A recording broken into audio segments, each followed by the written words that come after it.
نہیں ہے۔ اور میں یہ درخواست کروں گا پی ٹی آئی کے، مسلم لیگ کے، ایم کیو ایم کے اور پاک سرزمین کے، جمعیت علماء اسلام کے، رائے حق پارٹی کے، تمام سیاسی جماعتوں کے کارکنوں سے یہ درخواست کروں گا، اپنے لیڈر کی برائی کو اچھائی میں منتقل کرنا چھوڑ دیں۔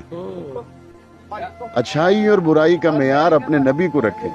جو لیڈر آپ کے نبی کے ساتھ وفادار ہے، آپ کہیں گے اچھا ہے۔ جو وہاں پہ غداری کرے، کمزور بات کرے، تو اپنے لیڈر کو سمجھ، اور لیڈروں کو بھی چاہیے کہ وہ کردار ادا کریں کہ اگر ان کا کوئی ورکر ان کی رائے کے خلاف بات کر رہا ہے تو وہ شکر کریں کہ تنقید کر کے سیدھے راستے پر چلانے والے لوگ ہیں۔